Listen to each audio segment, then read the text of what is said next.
ኦ ማርያም አውጪን ከጭንቅ ለእኛ ብሎ በለበሰው ጨርቅ ኦ ማርያም አይመርመሙ ለእኛ ብሎ ባፈሰሰው ደሙ ኦ ማርያም እኛን ለእኛ ብሎ ተወጥቷል ጎኑን ኦ ሰንበቱ ሰንበቱ አሳብሪን በእንተ ሰንበቱ አይተወኝ ቸሩ ጌታዬ ከጭንቆ ላይ ግን ሥጋዬን ብቻ ስረዳ ነፍሴ በጽኑ ተጎዳ።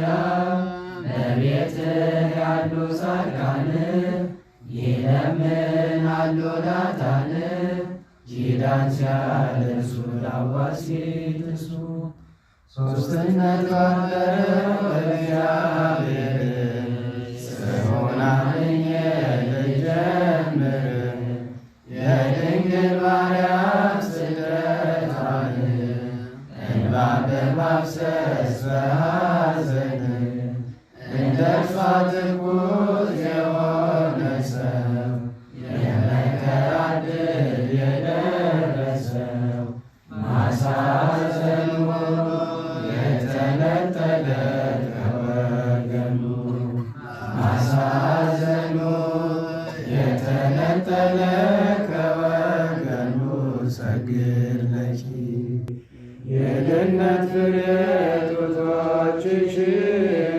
ነጥፈው ደረቁ ከገላሽ የድንግልና ወተትን የሚመግቡት ለመድን በበረሃ የተንከራተሽ እንደ ድሃ የሐሩር ስላንቺ ይብጀኝ በሳር የሐሩር ስላንቺ ይብጀኝ ለሳር ሰግድ ለኪ አንዳንድ ጊዜ ደሳለሽ የልጅሽን ታምር ያየሽ ለሚያልፍበት በመንገዱ ግመሎች ቆመው አያስኬዱ ያስቸግሩ አምስቱም ድንጋይ ሆነው ቀሩ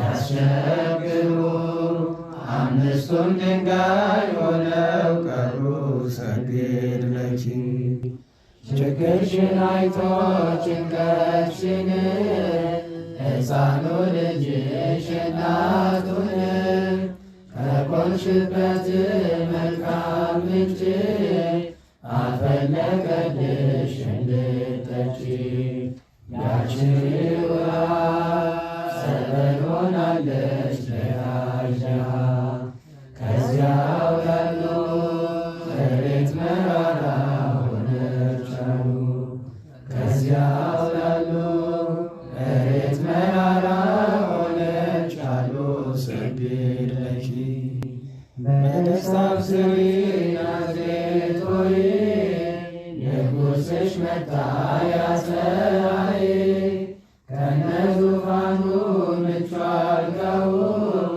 የግብፅን ጣዖት ጉድ ያደረገው እሰይ ለኛ በገና መጣ ያለን ዳኛ የመከሩ የእርሱ ጠላቶች አፍረው ቀሩ የመከሩ የእርሱ ጠላቶች አፍረው ቀሩ ሰግድ ለኪ ቅድስት ድንግል ማርያም እመቤቴ መንግሥተ ሰማይ እንዲሆን ቤቴ በኃጢአት ጭቃ ብለወስ ቆሜ ከፊትሽ ስወቀስ አንቺ አማላጅ ከዓለም ንጉሥ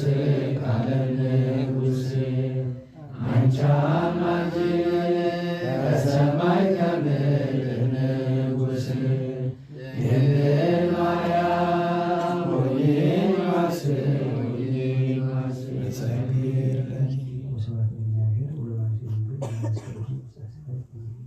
ቃል ሲነገር ልስማ ጌታ ሆይ እባክህ ልቤን ክፈተው ልቤን ክፈተው የልልያ ልብ እንደከፈተው ልቤን ክፈተው ልቤን ክፈተው የልልያ ልብ እንደከፈተው።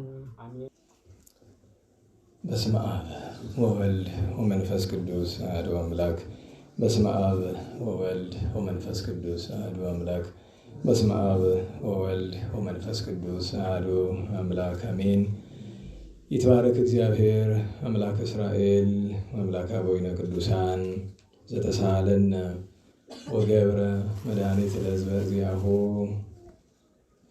በቸርነቱ በይቅርታው በምሕረቱ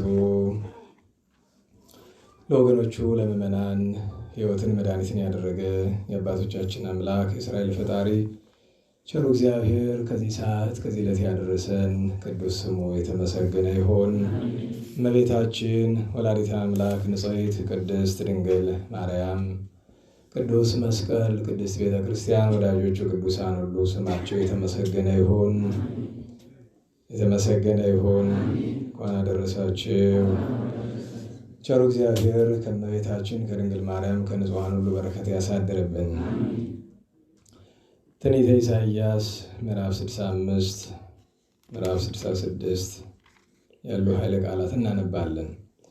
ምዕራፍ 65 ቁጥር 17 እነሆ አዲስ ሰማይና አዲስ ምድር ይሆናልና የቀደሙትም አይታሰቡም፣ ወደ ልብም አይገቡም። ነገር ግን በውስጧ ደስታንና ሐሴትን ያገኛሉ። እኔም ኢየሩሳሌም ደስታን ለሕዝቤም ሐሴትን አድርጋለሁ።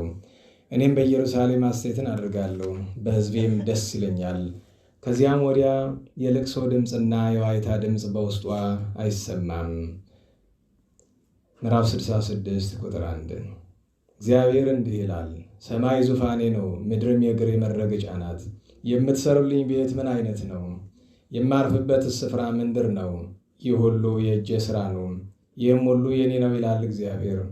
ወደ የዋሁና ወደ ጸጥተኛው ከቃልም የተነሳ ወደሚንቀጠቀጥ ሰው ካልሆነ በቀር እኔ ወደ ማን እመለከታለሁ?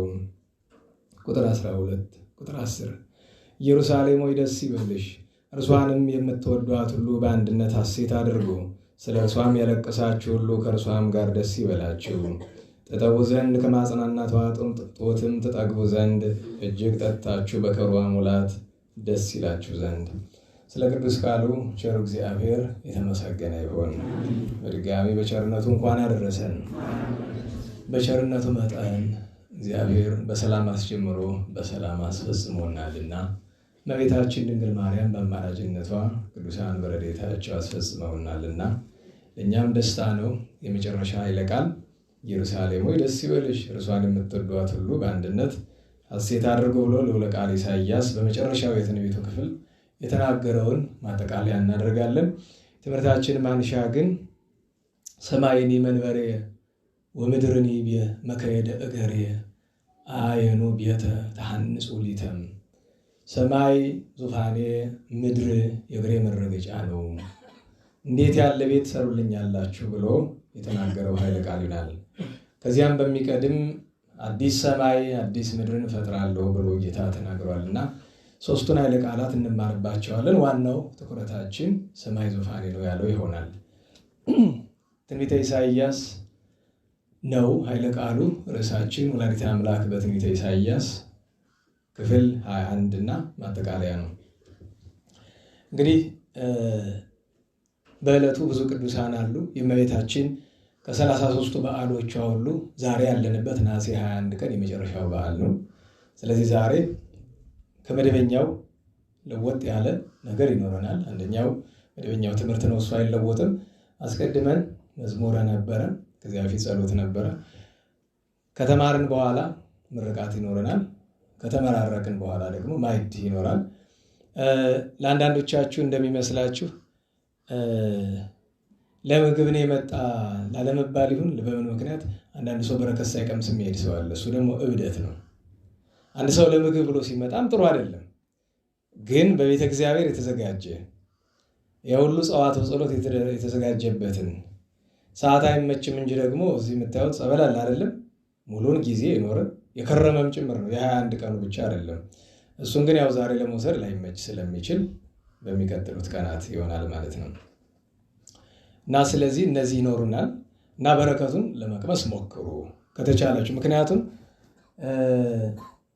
በረከቱን እንድንቀምስ ነው። የወጣበትን ወጪ ብታስቡ ከብዳል። አንዳንድ ጊዜ ልክ ሀብታም ሰዎች ድግስ ሲደግሱ እንደምንነቅፋቸው እንዳይሆንብን ሁሉ እፈራለሁ። ለምን ብዙ ነው የሚወጣው ወጪ፣ ቀላል እንዳይመስላችሁ። ምክንያቱም ምናሰላው በምን ሳይሆን ከነዳያንና ቤተክርስቲያን አድባራት ገዳማት ካለባቸው ችግር አንጻር ነው የምናሰለው እና ደግሞ ማህበሩ ካለበት ስራ አንጻር ነው የምናሰለው እና በስለሆነ በረከት እንድትቀምሱ እግዚአብሔር ከፈቀደ ደግሞ እንግዲህ ወደ በኋላ አካባቢ ያለፉት ድፍን 20 ቀናት ስንክሳር ተሳለማችሁ ስለማታውቁ ዛሬ በ21ኛው ቀን ስንክሳሩን ትሳለማላችሁ፣ እንሳለማለን። ቃል በገባነው መሰረት ያው እመቤታችን ወላዲተ አምላክ ንጽሕት ድንግል ማርያም ያረፈችበት የተቀበረችበትና የተነሳችበት ጌቴሴማኒን በአካል የማየት ጉጉት ነበረን። ፈቃድ እግዚአብሔር ለጊዜው አልሆነም። ስንጠይቅ እስመ ይኮነ ጊዜሁ አሁን ጊዜው አይደለም የሚል መልስ ተደጋግሞ ስለመጣ ስለዚህ ሌላ ጎዳና ፈልገን እዚያ ያስመጣ ነው። ጥር 21 ቀን እንደ ዛሬው ዕለት እንደ ዛሬው ቀን ታስታውሱ ከሆነ ጥር 21 ዕለተ ሐሙስ ላይ ነበረ። ምክንያቱም ጥር 21 እና ነሐሴ 21 በዘይሰርቅ ስለሆነ ተመሳሳይ ላይ ነው የሚውሉት። የዛን ጊዜ የነበራችሁ ሰዎች እንግዲህ እመቤታችን ድንግል ማርያም የተገነዘችበት ስፍራ ላይ ከዚያ ሄደው ጥሩ ሻሽ አንድ መናኝ እዚያ ወስደው እንግዲህ የሚያደርጉትን ነገር አድርገው ልከውልን ያው የምታውቁት ነው። እኔም ያው እንደናንተ ዛሬ አውጥቼ እያየሁት ነው። ለመሳለም ከእናንተ ጋር እኩል እንሳለማለን አብረን። ስለዚህ እሱ ይኖረናል በኋላ ከማይደ በፊት ማለት ነው። ከሁሉ የምናስቀድመው የዕለቱን በዓላት ነው። ዛሬ ንግሥተ አዜብ የኢትዮጵያ ንግሥት ልደቷ ነው። የልደቷ መታሰቢያ ነው። ንግሥተ አዜብ በብሉይ ኪዳን በአንደኛ ነገሥት በምዕራፍ 10 ዝናዋ፣ ክብሯ፣ ስሟ የተጠቀሰ የዳዊት ልጅ ሰሎሞን እግዚአብሔር እንዳከበረው ጥበብ እንደገለጠለት ሰምታ በዚያ ነገር ጓጉታ ይሄዳ ስርዓቱን ሕጉን ተመልክታ እግዚአብሔርን አመስግና እግዚአብሔር የፈቀደውን ጽንስ ይዛ መጥታ ቀዳማዊ ምኒልክን ወልዳ የሰሎሞን ስርወ መንግስትና ስርዓተ ኦሪት እንዲመጣ ምክንያት የሆነች እናታችን ናት። የኢትዮጵያ ንግሥት ናት። ትክክለኛ ስሟ ማክዳ ይባላል። ንግሥተ ሳባ ማለት ሳባ የግዛቷ ስም ነው። ንግሥተ አዜብ ከተባለ እሱም የሀገራችን ስም ነው። በረከቷ ይደርብን። ሁለተኛ መስቀሉን የወደደች መስቀሉን የፈለገች የመስቀሉ ወዳጅ ከሴት ንግሥታት እጅግ ከፍ ያለችው የታላቁ ቆስጠንጢኖስ እናት ቅድስት እሌኒ ዛሬ ልደቷ ይታሰባል። ቅድስት እሌኒ የቤተ ክርስቲያን መከራ የ300 ዓመት መከራ በተለይ የ40ው ዘመን የከፋው መከራ እንዲያልፍ ምክንያት የሆነች መሰረት የጣለች ብዙ መከራ አሳልፋ ለንግሥትነትም በቅታ ቅዱስ ልጅ ወልዳ ቅዱስ ልጅ አሳድጋ የቤተክርስቲያን መከራ እንዲያልፍ መስቀሉ ከጠፋበት እንዲገኝ በኢየሩሳሌም 80 አድባራት እንዲታነጹ በዓለም ክርስቲያኖች እንዲከበሩ ጣዖት ቤቶች እንዲዘጉ ያደረገች ቅድስት እናት ናት። የመስቀሉ የመድኃኒታችን ወዳጅ ናት። በረከቷ ይደርብን። ሶስተኛዋ በአንደኛው መቶ ክፍለ ዘመን መጨረሻ አካባቢ የነበረች ሐዋርያዊት ቅድስት እናት ቅድስት ሄራኒ ናት። ቅድስት ሄራኒ ስሟ ትርጓሜ ሰላም፣ ፍቅር፣ አንድነት ነው ይላል መጽሐፍ። ይህች ቅድስት እናት ከቅዱስ ጳውሎስ ሐዋርያት መካከል ያንዱ በትውፊት የቅዱስ ጢሞቴዎስ ነው ይባላል። ደቀ መዝሙር ናት። አባቷ ሉኪያኖስ ይባላል። ንጉሥ ነው።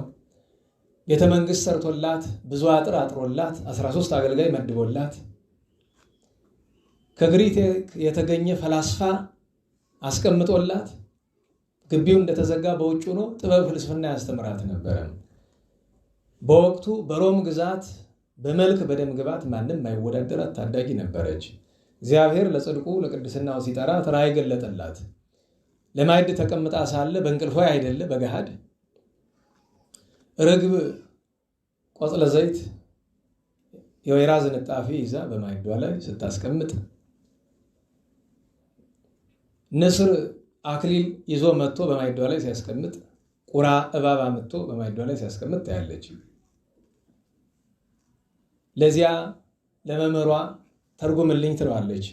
ፈላስፋ ቢሆንም እንኳ ክርስቲያን ነውና አረጋዊው መንፈስ ቅዱስ ገልጦለት አንቺ ክርስቲያን ትሆኛለሽ፣ ተጠምቀሽ መከራ ተቀበለሽ የድል አክሊል ታገኛለሽ አላት። ሲተረጉመውም ርግብ መንፈስ ቅዱስ ነው፣ ነገረ ጥበብ ይለዋል። ቆጽለ ዘይት ማኅተመ ጥምቀት ነው፣ ልጅነት ነው። ንስር ድልነሽነት ነው፣ አክሊል ክብረ ሰማዕታት ነው። ቁራ ክፉ ንጉሥ ነው፣ ከይሲ ዲያብሎስ ነው፣ ያውም መከራው ነው ያመጣው መከራ ብሏታል። ከዚያ በኋላ አባቷ ልዳሪ ሲላት እንዲህ ብላ ጣዖቱን ሰብራ ሐዋርያው መጥቶ አጥምቋት አምና ከአባቷ ግፍ ተቀብላ ታምራት አድርጋ አባቷን ሉካያኖስን እናቷንና 300 ቤተሰቦቿን በሙሉ በቤተ መንግስት የነበሩ መኳንንትን አሳምና እንዲጠመቁ አድርጋለች። በወቅቱ በነበረው በምስራቁም በምዕራቡም ዛሬ ሮም በሚባለው ስፍራ አውሮፓ በሚባለው ስፍራ እስከ ፋርስ እስከ መካከለኛው ምስራቅ ድረስ ስብከተ ወንጌልን በማዳረስ ከቅድስት ቴክላ በኋላ በጣም የተመሰገነች ሐዋርያዊት እናት ቅድስት ሄራኒ ናት። 5 ኃያላን ነገስታትን በጉልበታቸው ያንበረከከች ሰው ናት። አልቻሏትም። ኃይሏ ማን ስለነበረ? እግዚአብሔር ስለነበረ፣ ክርስቶስ ስለነበረ። በምድራዊ ጉልበት ከተውኑ ማንም ሊመካ አይገባምና በኋላ እግዚአብሔር በወደደው ቀን ወደ ሰማያዊ ርስት ሄዳለች። በረከቷ ይደረብን። ሌላኛው ዛሬ ቅዱስ አባታችን አባ ጊዮርጊስ ነው። አቡነ አብራኒዎስን እናስቀድም። በኢትዮጵያ ኦርቶዶክስ ተዋሕዶ ቤተክርስቲያን ታሪክ ዳህረት ከሚባሉ ጻድቃን መካከል አንደኛው አቡነ አብራኒዎስ ናቸው። አቡነ አብራኒዎስ በ18ኛው ክፍለ ዘመን መጀመሪያ ነው ያረፉት። በ1710ዎቹ አካባቢ ነው ያረፉት። እድሜያቸው 90 አካባቢ ደርሰው ነበረ። አቡነ አብራኒዎስ በጎንደር ታሪክ የሚታወቁ በከፍተኛ ሊቅነታቸው ነው። ከአራቱ አርዕስተ ሊቃውንት መካከል አንዱ እሳቸው ናቸው። ትርጓሜ ሲሰራ ብሉይ፣ ሐዲስ፣ ሊቅ፣ መነኮስት ብሎ 4 ጉባኤ ሲሰራና ለአራቱ ጉባኤያት ትርጓሜ ሲዘጋጅ አንድምታ ሲዘጋጅ ሊቃውንትን ሰብስበው የሚመሩ ሲዘጋጁ ለብሉይ እጨጌ ቃለዓዋዲ የቤተልሔሙ የደብረ ሊባኖሱ የሁለቱም ናቸው። የኔታ ክፍለ ዮሐንስ ለሊቅ፣ መምህር ሰራዊ ክርስቶስ ደገኛው ሊቅ ለሐዲሳት፣ እንደዚሁም አቃቤ ሰዓት በወቅቱ የነበሩት ታላቁ ጻድቅ አባ አብራኒዎስ መጽሐፈ ገድላቸው እንደሚለው ከጥንቆላ በቀር እና ከኃጢአት በቀር የቤተ ክርስቲያን መጻሕፍትን ዕውቀት ሁሉ መንፈስ ቅዱስ ገልጥላቸው ይላል። ግን እሳቸው የተመረጡ መናኝ ስለሆኑ መጻሕፍተ መነኮሳት እንዲተረጎሙ ነው። ስለዚህ መጻሕፍተ መነኮሳት ትርጓሜ የአቃቤ ሰዓት አብራኒዎስ ነው። እኒህ ቅዱስ ሊቅ የተወለዱ ጎጃም ነፍሴ ነው። የተወለዱበት ዘመን ሱስንዮስ ካቶሊክነትን በአደባባይ አንግሶ ምዕመናንን የሚያሰቃይበት ዘመን ነበረ። አቡነ ስምዖን ራስ ዮልዮስን ጨምሮ ወደ 77,000 ኦርቶዶክሳውያን የታረዱበት ዘመን ነበረ። ልጅ አጥታና ስታዝን ቅዱስ ሚካኤል በራእይ ተናግሯት ጸነሰች። ግን 9 ወር ጠብቃ አልወለዳለ። 10 ወር 11 ወር እያለ ዓመት ሞላው፣ አልተወለደም። 2 ዓመት 3 ዓመት አለፈ፣ 7 ዓመት ቆየ በማህፀኗ። የእሷ ትዕግስት ይገርመኛል። አታማረረም፣ ደስተኛ ናት። እናቱ ወለተ ትንሣኤ ትባላለች፣ አባቱ ወልደ ክርስቶስ ይባላል። ደጋግናቸውና ሁልጊዜ ያደንቃሉ። ይሄ በማይጸንሽ ያለ ነገር መጨረሻ ድርሱ ምን ይሆን ይሉ ነበር። አባሏ እንደዛ ይል ነበር። አንድ ቀን አፄ ሱስንዮስ የሚወርዱበት ጊዜ ጥቂት ሲቀረው ጎረቤቷ እሳት ልትጭር ትመጣና እሳት ጭራ እንደመሄድ አንቺ በሆድሽ ያለ ምን ጉድ ነው ይሄን ያህል ዘመን ብላ ትላለች። እናት ሰምታ ዝም አለች። አብራኒዎስ ግን በማይጸኑ ነው ክፉ አትናገር የመጣሽበትን ይዘሽ ሂጂ ያሏት። ድምፅ ከማይጸኗ ተሰማ። አፏ እንደተዘጋ ነው። እናታችን ቅድስት ወለተ ትንሣኤ እናደንግጠዋል። እና ከተወለዱ በኋላ ገና በተወለዱበት ቀን የተናገሩ በ3 ቀን የተናገሩ ብዙ ጻድቃን አሉ። በማይጸን እያለ ግን የአብራኒዎስን ሰማን አሉ አባቶች። ተወለዱ፣ አደጉ፣ ብዙ ተማሩ። ከአባ ገብረ ኢየሱስ ከጻድቁ ምንኩስና ተቀበሉ። ኋላ የአቡነ ተጠምቀ መድኅን የጋሾላው ደቀ መዝሙር ሆኑ። አቡነ ተጠምቀ መድኅን በቅድስና አስተማሯቸው። ብዙ የስብከተ ወንጌል አገልግሎት ሰጥተዋል። መጻሕፍትን ተርጉመዋል። ታዋቂ ገዳማቸው ደብረ ጥሉል ይባላል። ኤርትራ ውስጥ ነው ያለ። በብዙ ሐዋርያዊ አገልግሎት ብዙ ድንቅ ተአምራትን አድርገዋል። ከሰሯቸው ተአምራት አንዳንዱን መጥቀስ ይገባል። በገዳማቸው ዛፍ መቆረጥ ክልክል ነበር። እሳቸው በሌላ ስፍራ ለስብከተ ወንጌል አገልግሎት እያሉ አንድ ሰው ዛፍ ሊቆርጥ እንደሆነ እዚያው ነው በጸጋ ያውቃሉ። እዚያው ነው ተው ይሉታል። እንግዲህ ስፍራውን ወይ እንደ ባህር ዳር ወይ እንደ ደብረ ታቦር ቁጠሩት። እዚያው ነው ተው ሲሉት ለሱ ግን ይሰማል እዛ እና ዞር ቢል ምንም ነገር የለም ግን ተው ይላል። ድምፁ ደግሞ ያውቀዋል የእሳቸው መሆኑን። ግን በአካባቢው ስለሌሉ ምንም አልሆነም ብሎ ዛፉን ቆረጠ። እሱም እዛው ተቀስፎ ሞተ። እመቤታችን ድንግል ማርያምን በጣም ከመውደዳቸው የተነሳ ያረፉም ዛሬ ነው፣ ስጋቸው የፈለሰም ዛሬ ነው። እመቤታችን ድንግል ማርያም ከፍቅሯ ብዛት የተነሳ ትገለጽላቸው ነበረ፣ ታነጋግራቸው ነበረ። ሰማያዊ ህብስት አምጥታ እንካ ተመገብ አለቻቸው። መጀመሪያ ያሸተቱት መዓዛውን። በዚያ ምክንያት ከዚያ በኋላ ምድራዊ ምግብ የሚባል ነገር መመገብ፣ ምክንያቱም ምድራዊ ምግብ ሲቀርብ በጣም መጥፎ ጠረን ሆኖ ተሰማቸው። ከዚህ አንጻር ማለት ነው። እኛ ምድራዊ ምግብ ሲቀርብ መቼም ሽታው ደስ ይለናል አይደል? ግን እሳቸው በጣም ያጸይፋቸው ነበር ምድራዊ ምግብ። ለምን ቢባል የዚያኛውን መዓዛ ስለቀረ ከዚያ በኋላ አልመገብም ብለው ትተውታል። ከእመቤታችን ጋር ከፍተኛ ፍቅር ነበራቸው።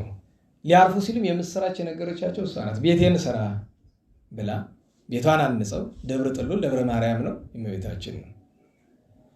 ከተአምሮቻቸው ሁሉ የሚገርመኝ የሚደንቀኝ አንዱን ልንገራችሁና የእርሳቸውን ነገር እንጨርስ። አንድ ቀን አባታችን ቆሞ ሲጸልዩ የአካባቢ ሴቶች በሀገረ ሰራዊ የነበሩ ሴቶች ከበሮ ይዘው ከበሮ እየመቱ እየዘፈኑ ያልፋሉ። አቡነ አብራኒዎስ በጣም አዘኑ፣ አለቀሱ። ምክንያቱም በእያንዳንዱ ሴቶች ቁጥር ልክ አጋንንት ነበሩ። አብረዋቸው በእግራቸው እያሸበሸቡ በእጃቸው እያጨበጨቡ የሚያጅቧቸው አጋንንት ናቸው። እሱ ብቻ አልበቃም። ዘፈኑ አጋንንትን በጣም ደስ ስላሰኛቸው ሴቶቹን ከንፈራቸውና ጉንጫቸውን ይስሟቸው ነበረ። አጋንንቱ ማለት ነው። በጣም አልቅሰው መጀመሪያ ጸሎት አድርገው መስቀላቸውን አወጣው ስመ እግዚአብሔር ጠርተው አጋንንቱን ከስፍራ አራቋቸው። ሴቶቹን ጠርተው በጣም ወቀሷቸው። ያዩትን ነገር ነገሯቸው። ሴቶቹ እንደ ዛሬ ዘመን እንደ አንዳንዶቻችን ወይ እንደ ብዙዎቻችን ደንዳኖች አልነበሩምና አባታችን መስሉን ነው ይቅር በሉን ነው በጫማቸው ወደቁ። ንስሐ ሰጠው ልከዋቸዋል። ዳግመኛ ዘፈነው አያውቁም። ተዋት ተዝፈኑ ስንል ወደን አይደለም፣ ብንረዳው ጥሩ ነው።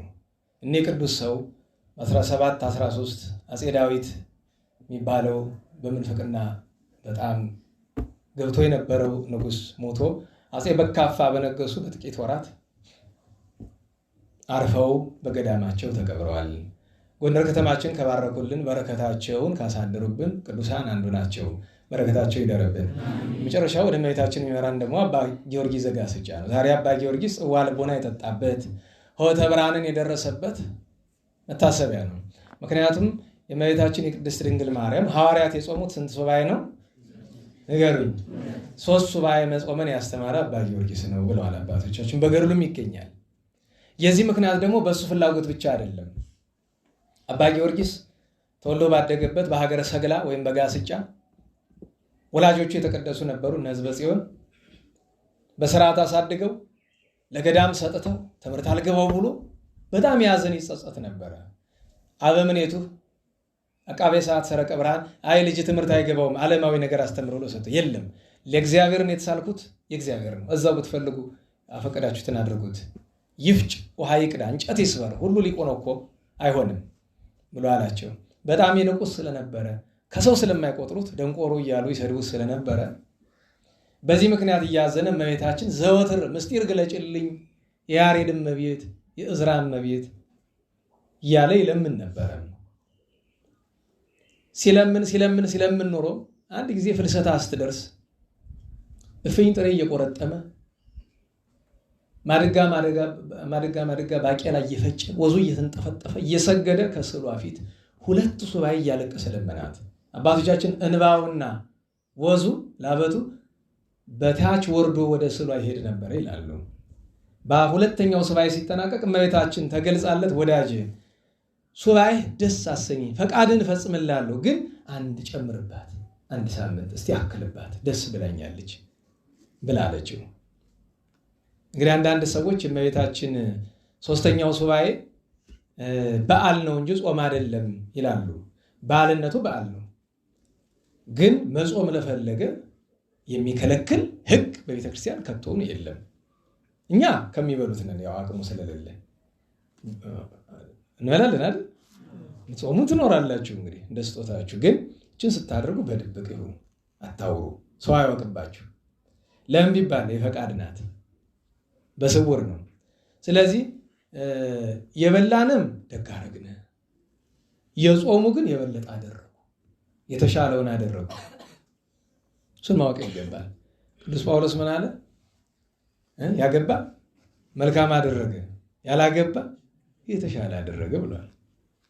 ለምን ቢባል አለማግባት ከማግባት ይበልጣል ሳይሆን ይመቻል ለአገልግሎት ለማለት እና ልክ እንደዚህ ያውሉ እና ሶስተኛዋን ሱባኤም እንደዚህ አድርጎ ይዞ ቆየ። በ21 እመቤታችን ቅዱስ ዑራኤልን ይዛ አእላፍ መላእክትን ቅዱሳንን አስከትላ መጥታ ጽዋዐ ልቡና አጠጣችው።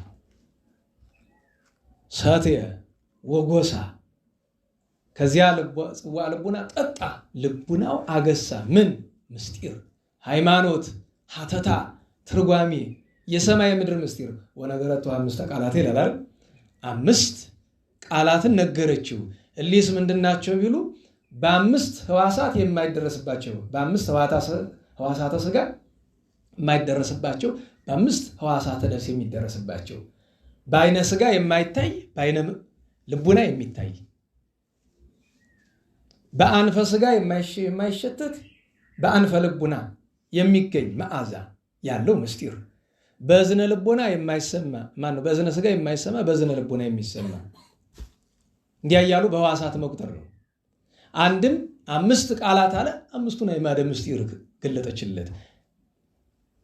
ገድላቸውን የጻፈው ጻድቁ ወረዳቸው ወልደ አብ ግን ምን አለ? አባ ወልደ አብ 5 ቃላት ማለት የዳዊት መዝሙር ምስጢር ነው። ነናላችሁ መዝሙረ ዳዊት እሱ ገነተ ይመስል በእንተ ዝንቱ ተሰራ አንቦቱ በኩሉ መዋዕል በወልቆ ሕዋሳት 5 ዘውስተ አባል ጠቢባነ አይሁድ ይከፍልዎ መጽሐፈ አትናቴዎስ ይብል ወዝኡቱ ቀዳማይ ክፍል ይላል። መዝሙረ ዳዊትን ሲጀምር አንድ ሰው የዳዊት መዝሙርን ካወቀ ምስጢራትን ሁሉ አወቀ ብለዋል አባቶቻችን። ለዚያ ነው ድሮ አሁን የትርጓሜ ሙያ ያላችሁ መምህር ናችሁ በመካከላችን አላችሁ አይደለም? ድሮ ትምህርት ከወንጌል አይጀመርም። በነገራችን ላይ በብዙ ጊዜ በትርጓሜ አንድ ሰው እንደ አማራጭ የሚወሰድ መጀመሪያ ሐዲሳት ተማረ ነው የሚባል አይደል? ብዙ ጊዜ ግን ድሮ ሐዲሳት አይደለም መጀመሪያው ትምህርት። መጀመሪያ እንዲማር የሚደረግ ኦሪትም አይደለም ዳዊት ነው መጀመሪያ። የዳዊት ትርጓሜ ይማርና ብሎ አይቀጥልም፣ ወደ አዲስ ኪዳን ነው የሚመጣ። ከቻለ ኢሳይያስን ጨምሮ ነው። ታዲያ ባይሆን ግን በቃ ወደዛ ይመጣል። መጀመሪያ መሰረቱ ዳዊት ነው። ምክንያቱም 5ቱን አዕማደ ምስጢር የቤተክርስቲያንን ምስጢራት ሁሉ አካቶ ለመያዝ የሚመች ዳዊት ነው። ከሁሉ እየገባ የሚያስተረጉም ዳዊት ነው። ከሁሉ እየገባ ለዚህ አስረጁ ምስባክ ነው። ለዓመቱ በዓላት ሁሉ የዓመቱ በዓላት በውስጣቸው ሁሉም የሃይማኖት ምስጢር ስላላቸው እና የዳዊት መዝሙርን ምስጢርን የገለጠለችለት ብሏል። አንድም በመጨረሻው ግን ምን ይላል? 5 ቃላት ያለውን ቅዱስ ጳውሎስ ምንድነው የሚል ወባይቱ በቤተ ክርስቲያን ጥቅሱን ረስቻለሁ። እፈቅድ እንግር 5 ቃላትን መሰል የሚል አይለ ቃል አለ ቅዱስ ጳውሎስ የተናገረው። ከዚያ ጋር ያናጽረውና እነዚህ 5 ቃላት ምንድናቸው ቢሉ እኛ ምን አውቀን ያን ካወቅናቸውማ ተካከልና አባ ጊዮርጊስ ጋር እንዴት ዋላችሁ? የዮሐንስ ራእይ ገብቶኛል የሚል ሰው ካለ ከዮሐንስ ወንጌላዊ ደረጃ ደርሻለሁ ማለት ነው። ትዕቢት ይሆናል። ስለዚህ 5ቱ ቃላትማ እንደማናውቃቸው መገለጫው ምንድነው ቢሉ የተናገርህ እንደሆነ ሰማይ ምድር ይናወጣሉ አለችው ይላል። ይቺውም 5 ቃላት ጌታ ለሐዋርያት ነግሯቸዋል። እመቤታችን ለአባ ጊዮርጊስ ከዚያ ይህንን ምስጢር ከተረዱ በኋላ ወደ እመቤታችን ስለ አድኅኖ ዙር ቢሉ ከስዕሏ እንደ ወተት ያለ ነገር ሲንጠፈጠፍ ተመለከቱ። አፋቸውን ለግተው ጠጡት። ያን ጊዜ ኆኅተ ብርሃን የሚባል ምስጢር ተገለጠላቸው ነው። ዛሬ የሚታወቀውን ከድርሰቶቻቸው ሁሉ የሚቀድመውን ደረሱ። እንዴት ዋላችሁ? አዎ። እና አውሎጊዮስ ጌሬዎስ ኢየሱስ ክርስቶስ ወልደ እግዚአብሔር ወልደ ማርያም ስግው ውዳሴው ግና እግዝእትነ ማርያም እንተ ይእቲ ኆኅተ ብርሃን ሙጽአ ፀሐየ ጽድቅ እያሉ ረቀቅ ያለ ድርሰት ለእመቤታችን አመሰግኑ። በውስጡ ምስጢረ ሥላሴ፣ ምስጢረ ሥጋ፣ ምስጢረ ጥምቀት የሌለው ነገር የለም። ይገርማቸዋል። ብዙ ምስጢራት አለው እና አባ ጊዮርጊስ ይህንን ረድኤት ያገኙበት ቀን ነው። በረከታቸው ይደረብን። መልካም። አሁን ወደ ማጠቃለያ ትምህርታችን እንምጣ። ወላዲተ አምላክ በትንቢተ ኢሳይያስ ክፍል 21 የመጨረሻው አጭር ቃላትን ብቻ ብዙ ነገር። አሁን እንግዲህ ኢየሩሳሌም ስንል ማብራሪያ አትፈልጉም ማለት፣ ጽዮን ስንል ማብራሪያ አትፈልጉም። ጥቂትም ቢሆን የምትረዱት ነገር አለ። ሲተረጎም እንዴት እንደሚተረጎም ማንሻው ላይ ታስታውስ እንደሆነ ትንቢት ደረቅ ሐዲስ የሆነ እንደሆነ ሙሉ ነው የሚተረጎም። ደረቅ ሐዲስ ካልሆነ ግን ብሉይን ይዞ የሚሄዳለ፣ ወደ አዲስ ይመጣል። ገብታችኋል? ብሉይን ይዞ የሚሄዳለ። ምክንያቱም ለእመቤታችን ለጌታችን ስንቀጽል እንቆይና ከዚህ በኋላ ያለው ብሉይን ይዞ ይሄዳል ይላል። እመቤታችን የማይመለከት ምክንያቱም ነቢያት እግዚአብሔር ምስጢረ ሥጋን ዝም ብሎ 100% አይደለም ይገልጥላቸዋል። በየትንቢቱ መሃል ጣል ነው የሚያደርግላቸው። በምሳሌ ጣል ነው የሚያደርግላቸው። ያ በየመካከሉ ተሰካክቶ ነው የሚገኝ። ደረቅ ሐዲስ የሆነ እንደሆነ ግን የትንቢተ ኢሳይያስ ምዕራፍ 53 በነገረ ክርስቶስ እናነሳዋለን ብለን አላነሳ ነው። አሁን እሱ ደረቅ ሐዲስ ነው። ናው ድንግል ትጸንስ ደረቅ ሐዲስ ነው። ደረቅ ሐዲስ ነው እና እሱን ማስተዋል ይገባናል። አሁን በአጭር ቅድም ያነበብናቸውን 3 ቃላት እንመልከት። አንደኛው ትንቢተ ኢሳይያስ ምዕራፍ 65 ቁጥር 17 ላይ ነው። አዲስ ሰማይና አዲስ ምድር እግዚአብሔር ይፈጥራል ብሎ በኋላም በቅዱስ ጴጥሮስ መልእክት ላይ ተጽፏል። በሁለተኛ ጴጥሮስ ላይ አዳሳተ ሰማያት የሚል ንባብ አታነቡ? አዎ፣ አዲስ ሰማይ እግዚአብሔር ይህንን ወስዶ በምስጢር በቋንቋ አንብቦት ነው። ምዕራፍ 65 ቁጥር 17 ላይ እግዚአብሔር እንዲህ ይላል፣ እነሆ አዲስ ሰማይና አዲስ ምድር ይሆናል፣ የቀደሙትም አይታሰቡም፣ ወደ ልብም አይገቡም። ነገር ግን በውስጧ ደስታና ሐሴትን ያገኛሉ። እኔም ለኢየሩሳሌም ደስታን ለሕዝቤም ሐሴትን አደርጋለሁ። በኢየሩሳሌም ሐሴትን አደርጋለሁ ይላል። እንዴት ዋላችሁ? ይህንን ባጭር ለሁለት እንተረጉመዋለን። የኋለኛው ትርጓሜ የሚወስደን ይሄ ያለው ሰማይ ወምድር ይሃልፍ ብሏል ጌታ በወንጌል። እንዴት ዋላችሁ? ሰማይና ምድር ያልፋል። ስለዚህ የምናየው ሰማይ ያልፋል። ወደ ክርክር አንገባም። ኢየሩሳሌም ሰማያዊት አራተኛዋ ሰማይ ታልፋለች አታለሱን ተውት። እሱን ለእግዚአብሔር እንተው። ብቻኛ ምንድነው ምን መጽሐፍ ሰማይ ያልፋል ብሏል። የትኛውና የትኛው ከቁጥር አንገባም። ምን መረመረ? በቃ ሰማይ ያልፋል ነው። አይ እንደዚያ እሱ መዋጋት መከራከር ለተማሩና መንፈሳዊ ቃላትን የጦርነት ሜዳ ላደረጉ ሰዎች እንተውላቸው። መንበረ መንግስቶች እንደዚህ ላሉ አብየ ጊዜዎች እንደዚህ ተውላቸው፣ ችግር የለም። ሰማይ ግን ያልፋል፣ ምድርም ታልፋለች። አሁን አዲስ ሰማይና አዲስ ምድር ይሆናል የቀደሙት አይታሰቡም ብሎ ካለ መጀመሪያ ነገር ይሄን ሰማይ ለምንድን ነው የፈጠረው? በኋላ ሰማይን መንበሬ ብሎ ሊመጣ ነው አይደለም? ንገሩኝ። ዙፋን ሊሆነው አይደለም? ሰማይ እንዴት ብሎ ለእግዚአብሔር ዙፋን መሆን ይችላል? በምን አቅሙ? ፍጡር እንዴት ፈጣሪ ይሸከማል ቢሉ ቀላሉ እመቤታችን ድንግል ማርያም ሰማይ ዳግሚት እንላለን። በቀዳሚ ገብረ እግዚአብሔር ሰማይ አለ። በመጀመሪያ እግዚአብሔር ማንን ፈጠረ? ንገሩኝ። እንግዲህ በቀዳማዊ ቃሉ ወይም ደግሞ ገና ዓለም ሳይፈጠር በመጀመሪያ ፍጥረት ሲጀምር በጥሬ ዘር ብንመለከተው ሰማይን አባቶች ምን ብለው ተረጎሙ? በመጀመሪያ ሰማይን ፈጠረ አለ እግዝእትነ ማርያም ነበረት ቅድመ ዓለም በሊና አምላክ። ምክንያቱም ሰማይና ምድር ፍጥረት ሁሉ ስለማን ተፈጠረ ትላለች ቤተክርስቲያናችን? ንገሩኝ እንጂ ስለእመቤታችን። ሰማይን ፈጠረ ማለት ዙፋኑን አዘጋጀ። ዙፋኑ የተባለች ደግሞ ሰማይ ምሳሌ ነው። ለምን ቢባል ሰማይኒ ኢኮነ ንጹሐ በቅድሜ ይላል አይደል መጽሐፍ። ሰማይ በእግዚአብሔር ፊት ንጽህና እንኳን አላገኝም። በእግዚአብሔር ፊት ፍጹም ንጽሕት ማናት? እመቤታችን። እውነተኛ ዙፋን ማናት? አዲስ ሰማይና አዲስ ምድር ይሆናል ብሎ ሲል አዲሲቱ ሰማይ ማናት? ተናገሩ እንጂ እመቤታችን። አንድም በምስጢር ቢሄዱ አዲስ ሰማይ መንግሥተ ሰማያት አዲስ ሰማይ።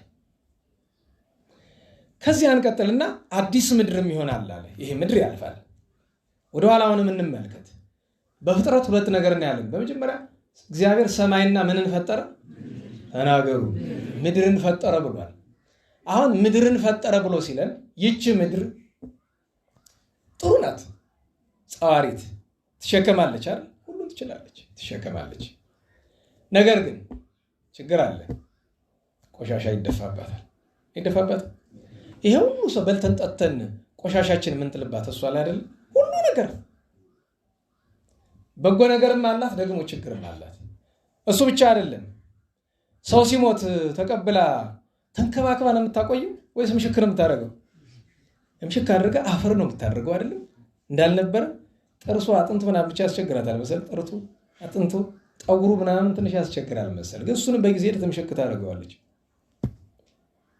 እቺ ምድር ልትኖር አይደለም የተፈጠረች፣ ልታለፍ ነው። ስለዚህ ሰማይን ብሎ ምድርን ፈጠር ብሎ ስለ ያቺ ምድር መጀመሪያ ሲፈጥራት አዳም ሳይበድል ምድር ሳትረገም ተረግማ አይደል ሁሉ ነገር ይመጣ ለታውቁል ምድር ሶከዋሚ ከላ ተብሎ እርግማን ደርሶባት ነው አይደለም?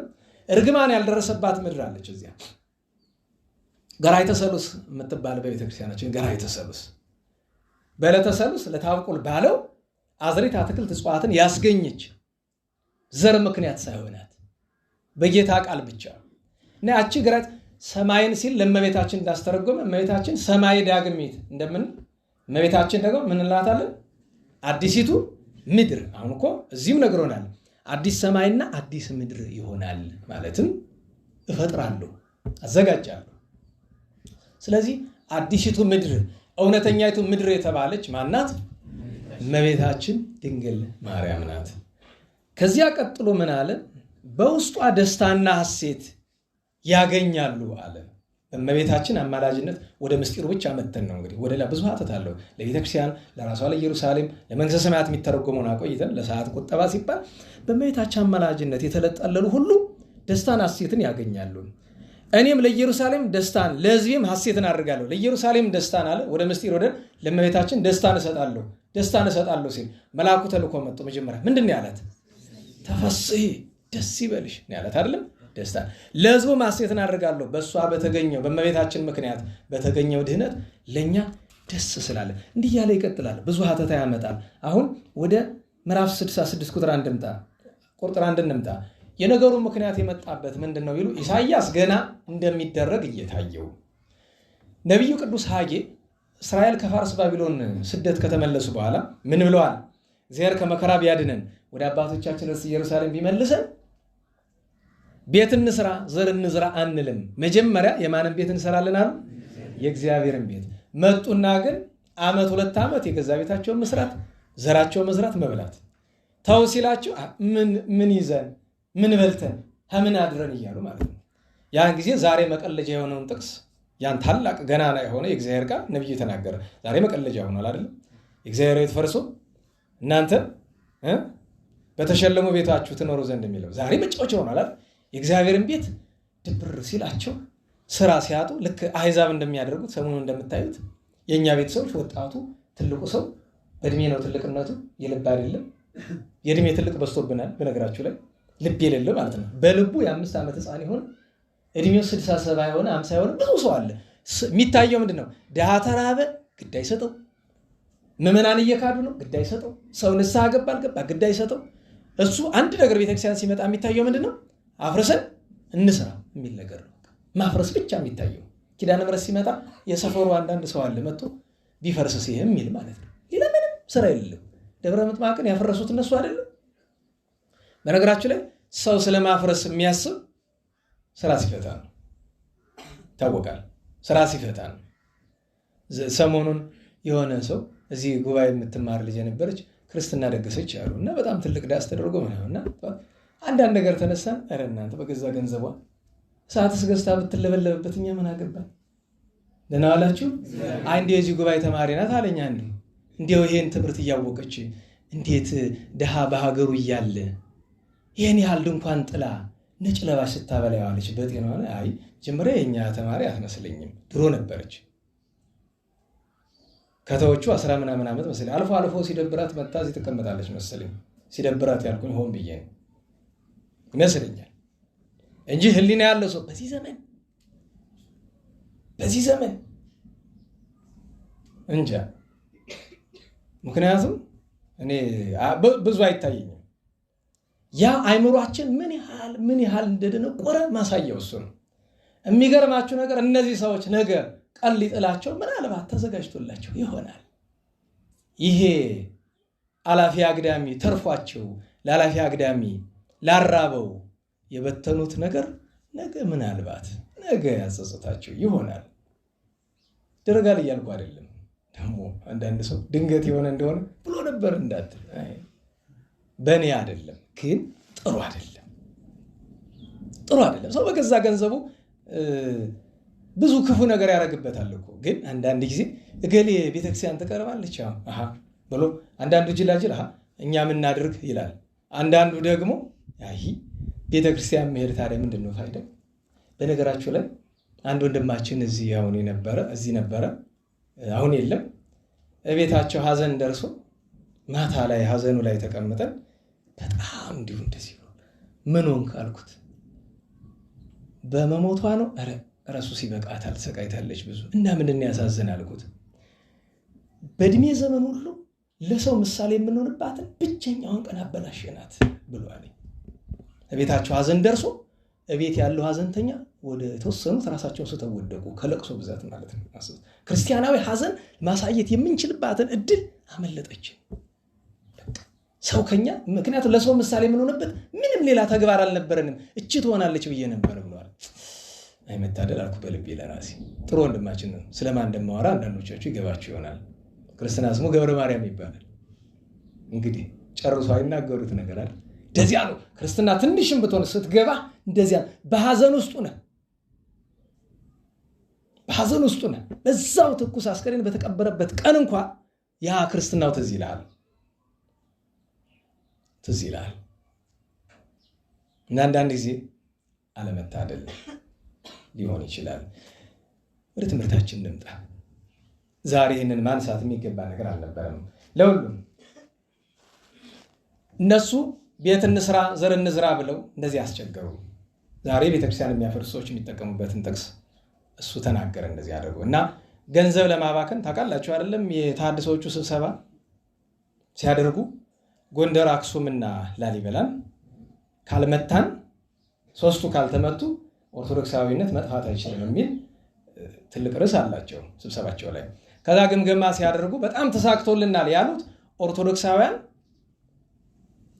ሀብታቸውን ጉልበታቸውንና ጊዜያቸውን እያጠፉልን ነው ያለኛ ምንም ጥረት የዚህ መገለጫው የቆሙ ቤተክርስቲያኖችን እያፈረሱ ትልልቅ ኦርቶዶክሳዊ መልክ የሌላቸው ካቴድራሎችን እየሰሩ ነው ነገኛ ለኛም ለሁለት ነገር ይጠቅመናል አሉ አንደኛ ነገ እኛ አንደክምም አንለፋም ያንኑ ነው የምንቀበላቸው ምንወርሳቸው ሁለተኛ ነገር ስንቀበላቸው ደግሞ እኛ እንደምንፈልገው አድርገው ነው እየሰሩልን ያለ የካቶሊክ ጴንጤ የሚመስል ቸርች እየሰሩልን ነው እንቀበላቸዋለን እንወርሳቸዋለን ብዙ ሩቅ ላይሆን ይችላል ሩቅ መስሏችሁ ከሆነ ማለት ነው እንደዚያ እሱ አይነት በሽታ አለ ብዬ እንመለሰው ጉዳያችን ለሁሉም ኢሳይያስ ያንን እያሰበ ነው እንግዲህ በግብረ ሐዋርያት ምዕራፍ 7 ቁጥር 44 ላይ የፍልሰታ 14ቱን ቀን የተነበበ በ16ኛው ቀን በተጨማሪ የተነበበ አላል ወደ ተራስም እንተነበረት ሐባበው የነበገዳ በከማ አዘዞ ለሙሴ እግዚአብሔር ሙሴ እንዳዘዘው የምስክሩ ድንኳን ነበረች ያቺ የእመቤታችን ምሳሌ ሆነች ኋላ ሰሎሞን ቤተ መቅደስ አነጸ መጀመሪያ ግን እስከ አመሙ አይለ ዳዊት ዘረከበ ሞገስ በቅድመ እግዚአብሔር በእግዚአብሔር ፊት ባለሟልነት እስከ ምንድነው ይባላል እስካገኘ እስከ ዳዊት ድረስ ያቺ ደብተራ ኦሪት ነበረች ወሰአለ ይርከብ ማሂደሩ ለአምላክ ያዕቆብ ለያዕቆብ አምላክ ማደሪያ ቤት ሊሰራ ዳዊት ተመኘ ወዳይሙ ሰሎሞን ሐነጸሎቱ ቤተ ነገር ግን ዳዊት ሳይሆን ማን ነው ቤተ መቅደስን የሰራ ሰሎሞን ነው ዋኮስ ልዑል ዘይሐድር ውስተ ገብረ እደሰብ ይሄንን ስንል ግን አለ ልዑል እግዚአብሔር ሰውጅ ሰራው የሚያድር አይደለም ለምን እስመ ከመዚ ይቤ ነብይ ብሎ ይሄ ደገኛውን ትንቢት ያመጣዋል ነቢየ እግዚአብሔር ኢሳይያስ እንዲህ ብሏልና ምን ሰማይኒ መንበሬ ሰማይ ምን ነው አለ። እንዴት ዋላችሁ? ሰማይ ወምድርኒ መከየደ እገሬ ምድርሳ የእግሬ መረገጫ ነው። አየኑ ቤተ ተሐንጹ ሊተ ይቤ እግዚአብሔር። እንዴት ያለ ቤት ነው ማደሪያ ልትሰሩልኝ የምትችሉ? ወአይኑ መካን ውእቱ መካነ ምዕራፌ አኮኑ እደውየ ገብራ ዘ ሁሉ ሁሉን እጄ የሰራው ነው። ከምን ላይ? ምክንያቱም አንድን ነገር እንድንቀመጥበት እኛ ውሱን መሆን አለብናል። እናላችሁ የሆነ ነገር ላይ የሚቀመጥ ምንድን ነው? ውሱን ነው። ወንበር ላይ እንቀመጣለን አንቀመጥም? ንገሩኝ እንጂ። ምክንያቱም የአካላችን ውሱን ነው። ወንበሩም ውሱን ነው፣ እኛም ውሱን ነን። ስለዚህ በእኛ ልክ ተሰርቶ እንቀመጥበታለን። እግዚአብሔር ግን በዓለም ውስጥ አህጉር አለ አይደል? በአህጉር ውስጥ ሀገር አለ፣ በሀገር ውስጥ ከተማ አለ፣ በከተማ ውስጥ ቀበሌ አለ፣ በቀበሌ ውስጥ መንደር አለ፣ በመንደር ውስጥ አንድ ግቢ አለ፣ በዛ ግቢ ውስጥ መቅደስ አለ። ይሄ ሁሉ ግን ተጠቅሎ ማን እጅ ነው ያለ? ኧረ በሞቴ አይኖች ምግብ እየደረሰ ነው። እንዲያው በመጨረሻው ቀን አትፈዘዙ። በማን እጅ ነው ያለ? እና በእጁ መሃል ያለው እንዴት አድርጎ ይቀመጥበት? ሁለት ነገር ይነግረናል ይሄ ጥቅስ ባጭር። አንደኛ ሰማይ ዙፋኔ ነው አለ፣ ባጭር ነገረ። ሰማይ የእግዚአብሔር መቀመጫ ነው መባሉ ለቅዱሳን አንደኛ በዘባነ ኪሩ ተቀምጦ ፍጥረቱን እንደሚገዛ የገለጠበት፣ ሁለተኛ ለቅዱሳን የሚታይበት ነው እንጂ እውነት ሰማይ ላይ እግዚአብሔር ይቀመጣል ማለት አይደለም። ለምን? በሁሉ ምሉ ነው። ስለዚህ ሰማይ ዙፋኔ ነው ሲል እውነቱን እንዲያው ፍትሁ ማለት በሱ ፈቃድ በሆነው ፍት 9 ወር ከ5 ቀን በማህፀኗ የተወሰነባት እውነተኛ ዙፋኑ ማናት? ስለዚህ ሰማይ ዳግሚት እመቤታችን የቅድሙ ምስጢር ነው የሚደግመው። ስለዚህ ሰማይ ዙፋኔ ነው አለ፣ እመቤታችን ማደሪያዬ ናት። ወምድርን መከየደ እገሬ ምድር የእግሬ መረገጫ ነው። ጌታችን በማህፀነ ማርያም ሲያድር የተዋሃደው ስጋን የተዋሃደው ማለትም በማህፀኗ የተወሰነው በምልአት እያለ ነው። እሱ ነገራችን ላይ ጌታችን በአምሳለ ሕፃን አይደል በሆዷ የነበረ ሕፃን ሆኖ እግሩ እዚያ ውስጥ አለ የለም? ንገሩኝ። ሕፃናት በማህፀን ሆኖ ይገላበጣሉ አይደለም? እግሩ ሰውነቷን ይነካል አይደል? መከየደ እገሬ የእግሩ ማረፊያ ማናት? እመቤታችን። ምን አለ ነቢየ እግዚአብሔር ቅዱስ ዳዊት? ወንሰግድ ውስተ መካን አበቆመ እግረ እግዚእነ። እሱ ብቻ አይደለም፣ በትከሻዋ በጎኗ በጀርባዋ ላይም ቆሟል። ወምድርን መከየደ እገሬ። ስለዚህ የእግሬ ማረፊያ መረገጫ ሲል ስልጣንን የሚያገልጥ ነው። ማረፊያ እንለውና የእግሬ ማረፊያ አላት ደግሞ ማናት? ኧረ በሞቴ አየኑ ቤተ ተሐንጹ ሊት ያለው ግን መቅደስም ቢሰሩለት በብሉይ ኪዳን እግዚአብሔር አልወደደም። ለምን? በአዲስ ኪዳን አልወደደም ማለት ያችን መቅደስ አፍርሷታል። በኋላ እነሱም በድለውት ኋላም ደግሞ ጌታ የሚፈልጋት እውነተኛ ማደሪያው ቤተክርስቲያን አይደለች? ያቺ ምሳሌ ናት፣ ጥላ ናት። እንዴት ያለ ቤት! ምክንያቱም እግዚአብሔር ልዑል እግዚአብሔር የሰው እጅ በሰራው አያድርም ነው አይደለም? ቤተክርስቲያንን ማን የሰራት? አሁን አንተ ደንጊያ ቀጣጥለ ስለምሰራው አንተ የሰራው ይመስልም እንትን ይባላል አይደለ? ይሄን ቤተክርስቲያን ያነጸው ማን ነው? አጼ እንትና ይሄን ናትለ። ከዛ ደግሞ የኮሚቴ ስም ዝርዝር ይባል ዘመን እንደዛ ያችን ፈልገው አይደለ ቤተክርስቲያን እያፈረሱ የሚሰሩ በነገሌ ዘመን ሊባል እግዚአብሔር መንፈስ ቅዱስ ቸር ነው፣ ስማቸውን ያጠፋላቸዋል። ቤተክርስቲያን የሰራት ማን ነው? እስቲ ጥቅስ አምጡ። እግዚአብሔር ሰራት የሚል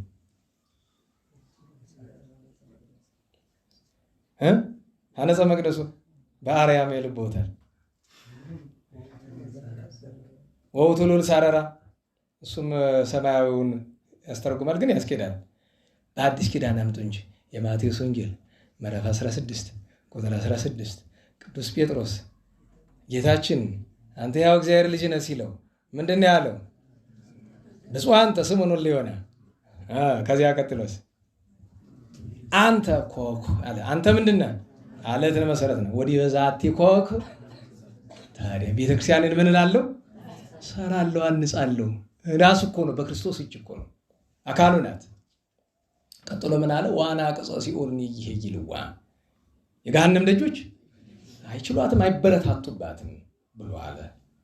ለቤተክርስቲያን ያስተረጉማል። አንድም የሰው እጅ በሰራው አያድርም አለ። እኔ ራሴ አበጃጅቼ ከፍጥረት ሁሉ የበለጠች ከቅዱሳን ይልቅ ቅድስት ከንጹሐን ይልቅ ንጽሕት ከደናግል የምትበልጥ አማናዊት ድንግል እኔ ፈጥራለሁ። ያቺ ድንግል ይላል ነቢየ እግዚአብሔር ናሆም ነው መሰል ከተሳሳትኩኝ፣ ያቺ ድንግል ሰውነቷ እሳት ነው አለ፣ የእሳታዊ አምላክ ማደሪያ ስለሆነች። ስለዚህ የሰው እጅ በሰራው አያድርም። ምክንያቱም የራሱ እጅ ባበጃጃት በድንግል እናቱ በእመቤታችን ያድራል እንጂ። ይህን ነገር ሲያደንቅ ቅዱስ ኤፍሬም በሃይማኖተ አበው ምን አለ?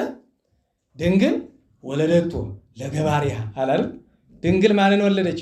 ፈጣሪዋን አበጃጅቶ ንጽሕት አድርጎ የፈጠራትን። እሱንስ ምን አለ? ወውቱኒ ፈጠረ ወላዲቱ።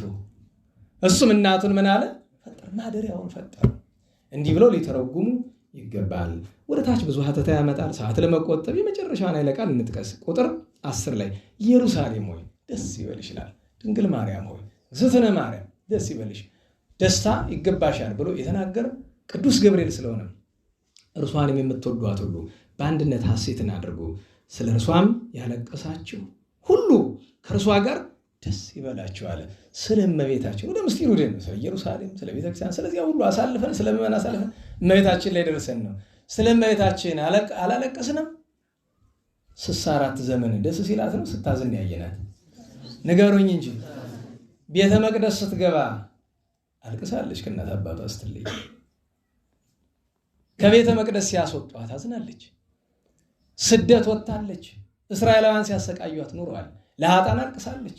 እመቤታችን ድንግል ማርያም ለዚህ አይደል ምድረ ከቤታ ረሃዘት በስርተ ርሳ መዝመዘት ለሰአርያነ ሰንበት ማርያም በከይት ይላል። ለኃጥአን ስታለቅስ እንባዋ ፈሷል። በተለይ በስደቷ እና ልጇ መድኃኒታችን ተቀብሮ እያለ ስኩ በመቃብሩ ነው እያለ ያዘነችውን ሐዘን አስበው ሐዋርያት እንኳን ሲያለቅሱ ኖሯል አይደል? አታስታውሱም? ሐዋርያት ጌታ ከተነሳ በኋላ ያለቅሱ ነበር አሉ አባቶቻችን። ለምን? የእመቤታችን ሐዘን እያዘከሩ እና ከእርሷ ጋር ያዘናችሁ ደስ ይበላችሁ በጌታ ትንሣኤ። አንድም በሚጠተ ብርሃን፣ ሚጠተ ብርሃን ያለው የጌታችን ከስደት መመለስ ነው። በአጭር ግን እግዚአብሔር አምላክ በልዑለ ቃል ኢሳይያስ አድሮ የተናገረው ለመናገር ለማዳመጥ የተገባን አድርጎናልና በቸርነቱ ደስ ሊለን ይገባል። እመቤታችን ተፈሥሒ ደስ ይበልሽ፣ ደስታ ይገባሻል ብለን እናመሰግናታለን። ይህን ሁሉ ስላደረገች ለምን ቢባል አይመስላችሁም እንጂ ብዙ ነገር ነበረ። ሁሉ ነገር ተነግሮ አይዘለቅም። ግን በረከት እግዚአብሔር በቸርነቱ አይነሳም። ለምን ቢባል እኛ ክፉዎች ነን። ግን ቢያንስ ስለ ፍቅሯ ከሆነ ከተጋነ እርሱ ትቶ አይተው ጥሎ አይጥልም። እውነቴን ነው። የሚነገር በሆን በነገርኳችሁ ደስ ይለኝ ነበረ። ግን ሁሉም አይነገረውንና በእኔ ከፍታፍነት እንኳን የማይነገር ነገር አለ።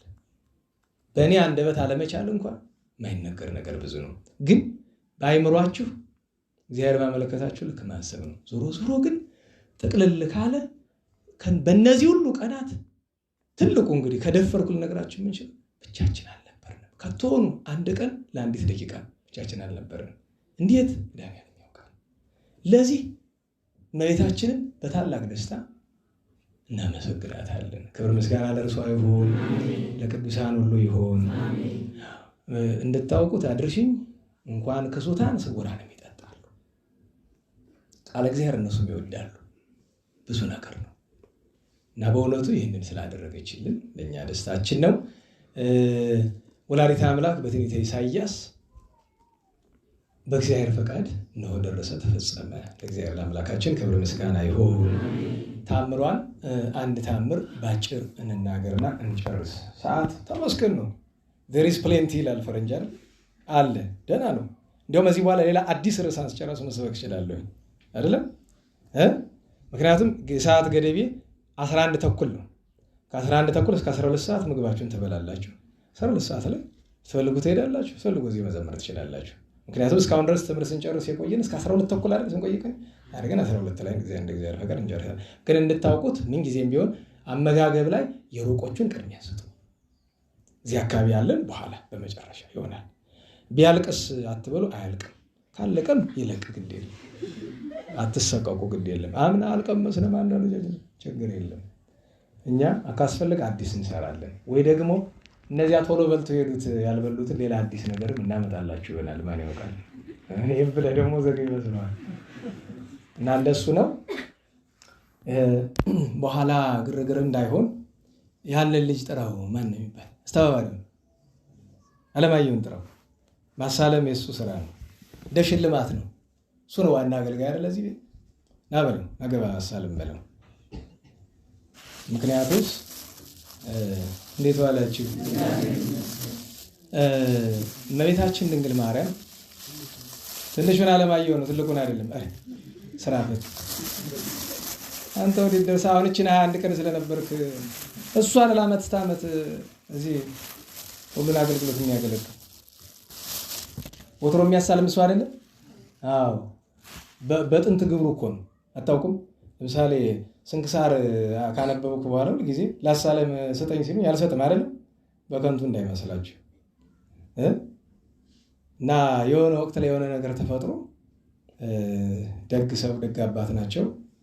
ከዛሬ በኋላ ብትችል ወንጌልንም ታምረ ማርያም ነው፣ ካልሆነ ግን ይሄኛውን አንብብ አንተ ራስህ አሳልም። መጀመሪያ እንደ ቅጣት ነው፣ ኋላ ግን እንደ በረከት ነው ብሎና ቢያንስ ትልቅ ነኝ ሰባኪ ነኝ ምናምን አይሰራም። የት አለ አሳልፉት እንጂ መንገድ ግለጡለት። በዚች በመካከል ትንሽ ጠጋ ጠጋ ብሎ ደግሞ ወንድና ሴት እኮ አይጠጋግም። እስካሁን ረስቸው በደንብ እናንተ ድን ያሳፋችሁ ወደዛ ጠጋ በሉ እንጂ በልና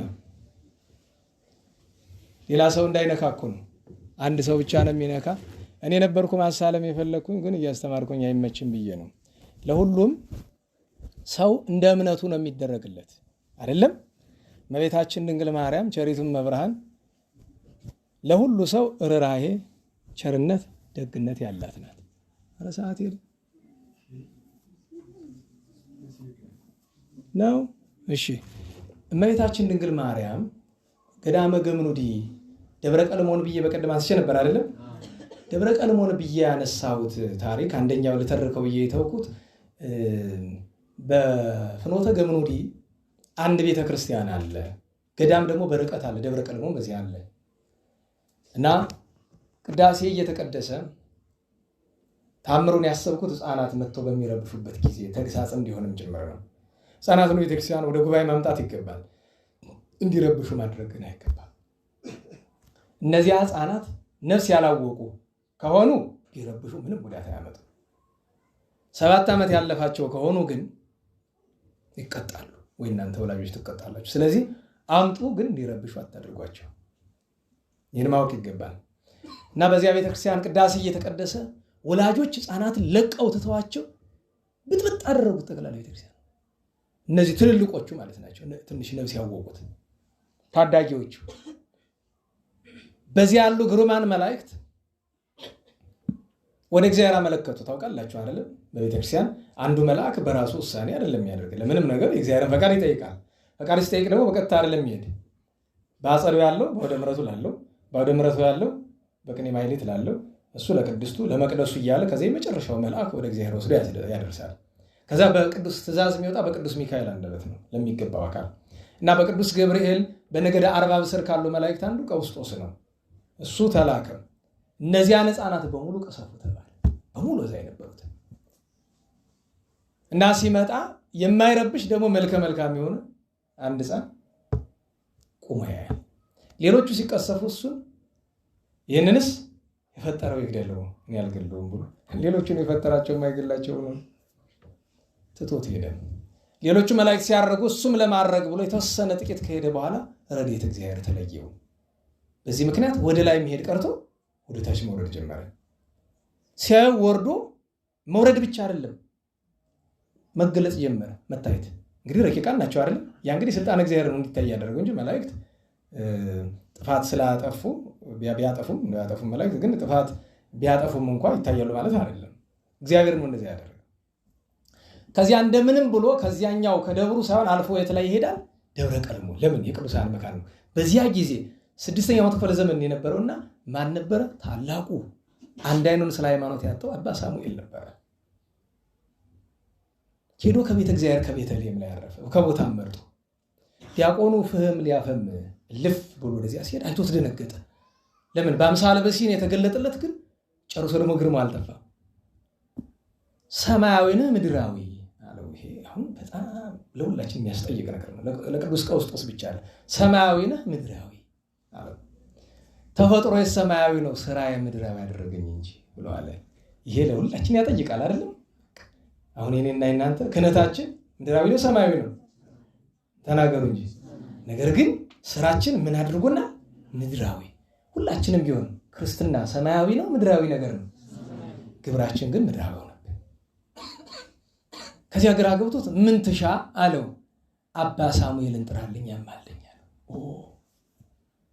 ለመልአከ ሰማይ ጸለይ ከንዛ አንተ ስጋ ያለው ይሄን ነው።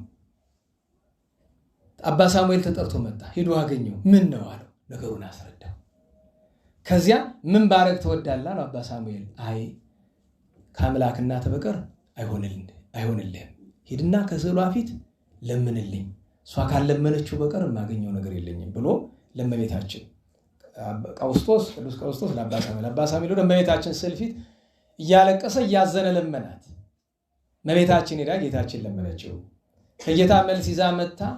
ልጄ ፈቅዶልሃል፣ ሰማይ ምድር በፈጠረ በኢየሱስ ክርስቶስ አምላክን በድንግልና በጸነሰች በወለደች በእናቱ በድንግል ማርያም ስም ብለህ 2 ክንፎቹን ይዘህ ወደ ላይ አንሳው፣ ይበራል፣ ወደ ነበረው ይመለሳል አለች። ሄዶ 2 ክንፎቹን ይዞ እንደዚያ ብሎ ቢያነሳው በረረ። ወደ ላይ ደርሶ ግን ተመልሶ መጣና የችን ገዳም እስከ ዳግም ምጽአት ለጠብቃት ቃል እገባልሃለሁ ደብረ ቀለሞን የአምላክ እናትን ስም ካንተ ከኔ ጋር አንድ አድርጎ የሚጠራውን ሁሉ ባለበት ድርሽ እጠብቀዋለሁ። በነገራችን ላይ ቀውስጦስ ሊቀ መላእክት ነው፣ ተራ መልአክ እንዳይመስላችሁ። ሊቀ መላእክት ሲባል ሊቃናት የሚባሉት 3 አበይት አሉ አይደል? እንዴት ዋላችሁ? 7 አሉ አይደል?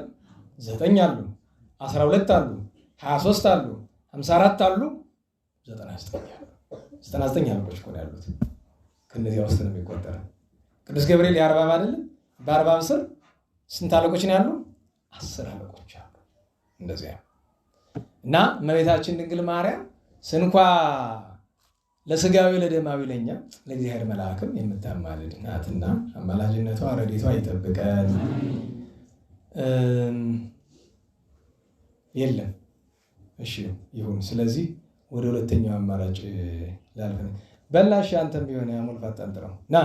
አንተም ቢሆን በስም ተመሳሳይ ገጥሟል።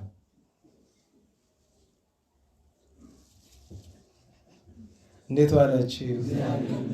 ነጭ ቅድም መቼስ አንዳንዴ ናበል እየዞር ካሳለም ነገር ግን ወደዚህ ናና አንድ የምንሰራው ስራ አለን። እሱም ምርቃት ነው። ምርቃቱን እየተሳለማችሁ ለማድረግ የማይመች ነገር ነው። ስለዚህ እየተሳለማችሁ የምናደርገው ነገር መዝሙር ነው። ስለዚህ መዝሙር እናስቀድም። አንድ ወረብ ነገር እሱን አንተ ይሄንን ያዝና ወረብ ነገር ከሱ ጀምረህ እንግዲህ ያው ወረብ ነገር አምጡ። አንድ እንዴት ዋላችሁ? ኧረ እንዴት ዋላችሁ? እሺ ከነፈረግ በብሩር ዘግቦር የሚለው አንቲ ምስራቅ የሚለውን ማለት ነው። በቸር መድኃኔዓለም በእመቤታችን በቅዱሳን ስም እንዘምር። አንሱ ከነፈረግ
ኪዳንኪ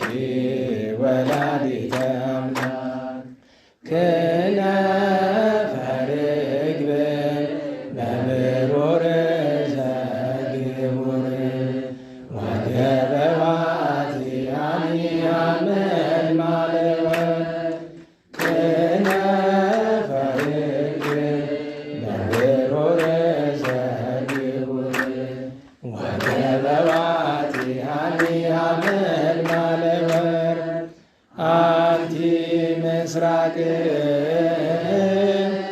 ወወልድኪ ፀሐየ ጽድቅ አማን በአማን አማን በአማን አማን በአማን እያሃልኪ ኪዳንኪ ወላዲተ አምላክ አንቲ ምስራቅ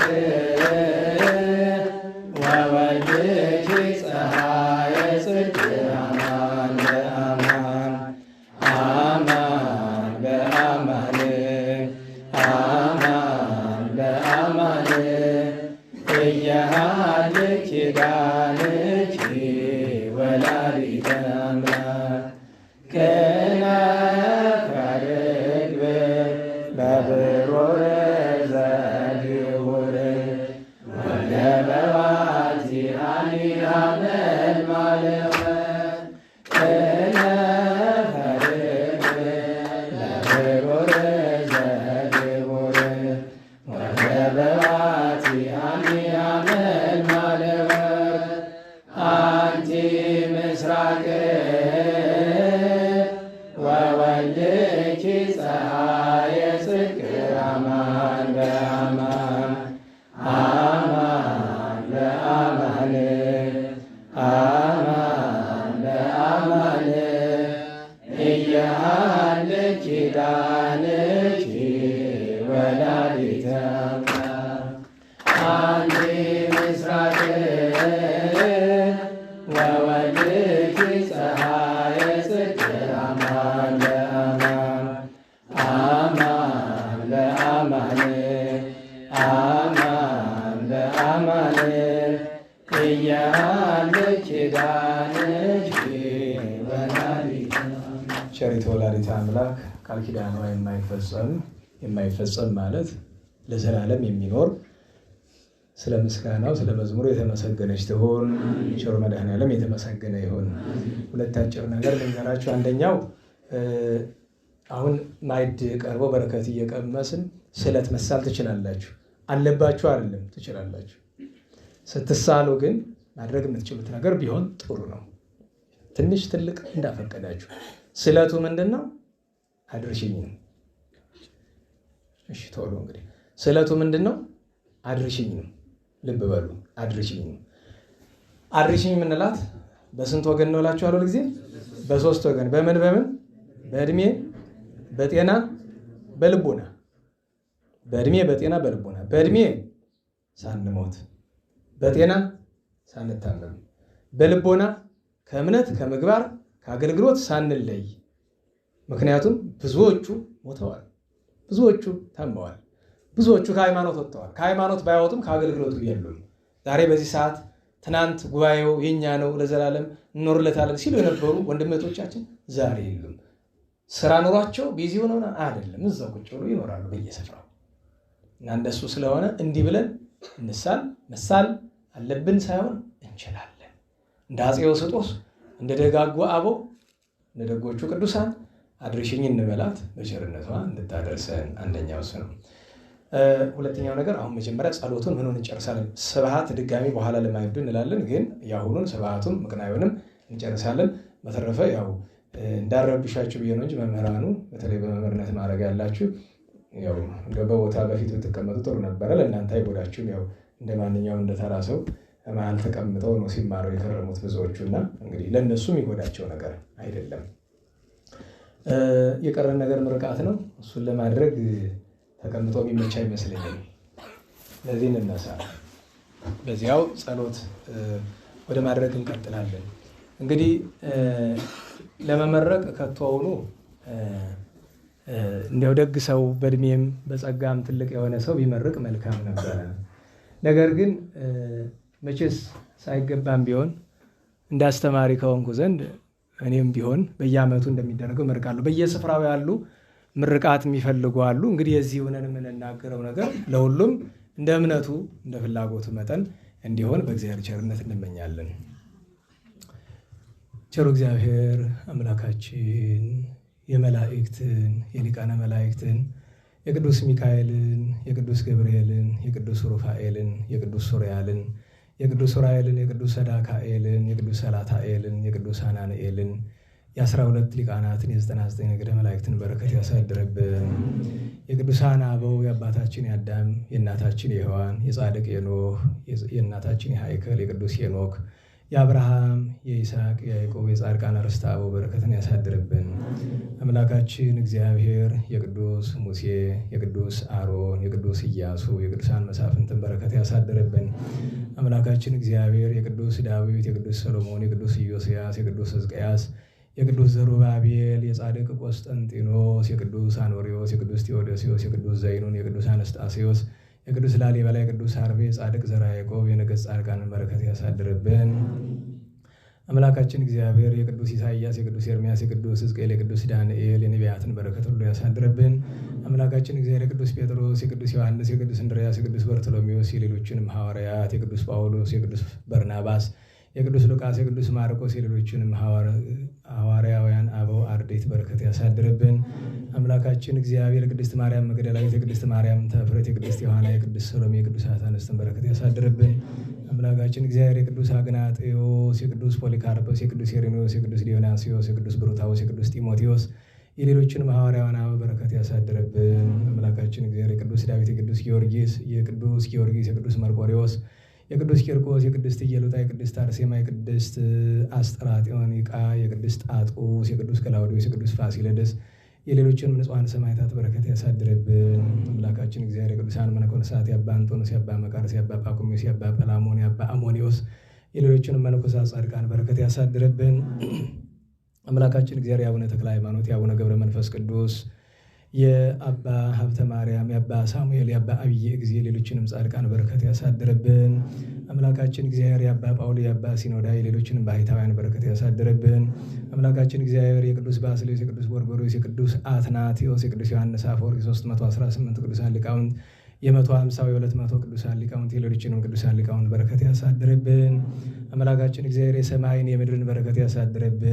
አምላካችን እግዚአብሔር ስማቸውን የጠራናቸው ያልጠራናቸውን ቅዱሳን ጸጋ በረከት ያሳድርብን። አምላካችን እግዚአብሔር የፍጥረት ሁሉ እመቤት የሰማይ የምድር እናት እግዝእት የሆነች እመቤታችን የድንግል ማርያምን በረከት ያሳድርብን። አምላካችን እግዚአብሔር የእርሱ የሆነ በረከት ሰላም ምሕረቱን ያሳድርብን። ሁላችንም በእድሜ በጤና በልቡና ጠብቆ የከርሞ ሰው ይበለን። ስብሐት ለአብ ስብሐት ለወልድ ስብሐት ለመንፈስ ቅዱስ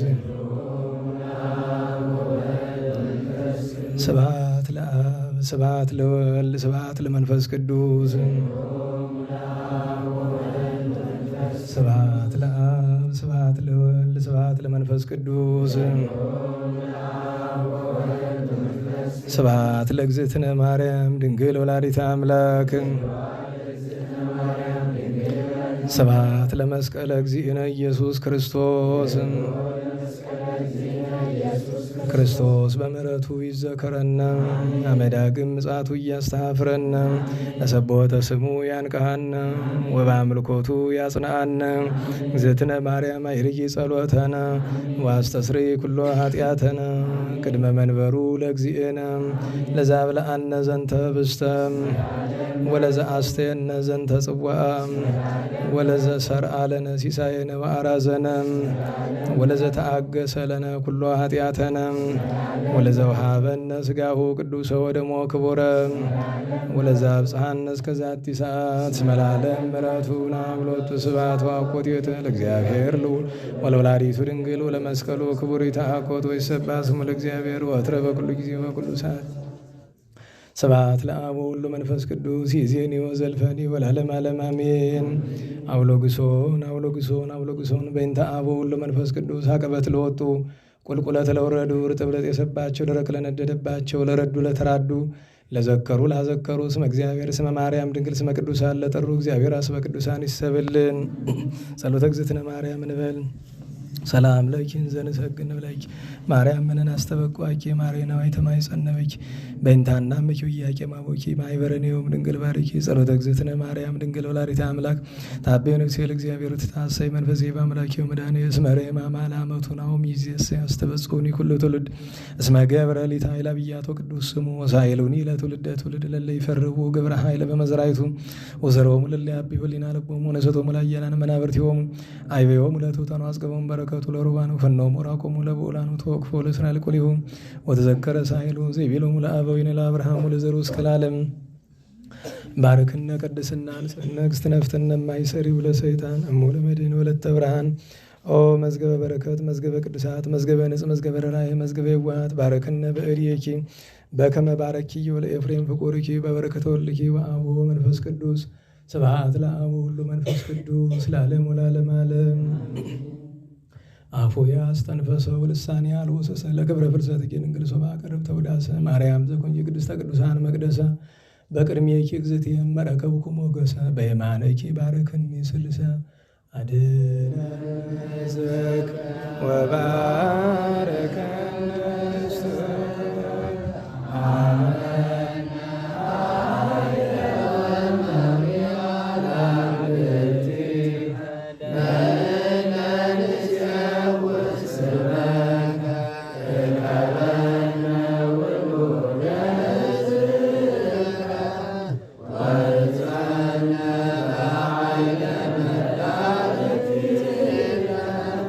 Wow.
ዓለም ፈጣሪያችን በሰላም አስጀምሮ በሰላም ያስፈጸመን ቅዱስ ስሙ የተመሰገነ ይሁን።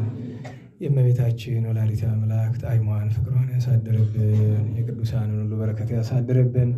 ሀገራችንን፣ ቤተክርስቲያናችንን፣ ከተማችንን፣ ደብራችን፣ ማህበራችን በቸርነቱ ይጠብቅልን። የታመሙ የታሰሩ በመከራ በጭንቅ ያሉ ወገኖቻችን ሁሉ በይቅርታው ያስብልን። ኦ እግዚኦ ቀብሖቶ ስራይ ኃጢአቱ ደምስስ ጸላእተ ዋረተ ፍኖቶ ለገብርከ ተስፋ ኢየሱስ ቸር መድኃኔዓለም ሰላሙን ፍቅሩን አንድነቱን እንዲያዝልን የሞቱትን ነፍሳቸው እንዲያጸድቅልን የመምህራችን የገብረ ኪዳንን የወንድማችን የፍቅረ ሥላሴ ወገኖቻችን ነፍስ በአብርሃም በይስሐቅ በያዕቆብ አጠገብ እንዲያኖርልን ከመከራ ከመዓት ከመቅሰፍት እንዲሰውረን ተረፈ ዘመኑን ተረፈ ክረምቱ እንዲባርክልን የከረሞ ሰው እንዲለን ሰላም በዋለን ቸርነቱ ተረፈ መዓልቱን ባርኮ ሰላም ያሳድረን። አቡነ ዘበሰማያት እንበል።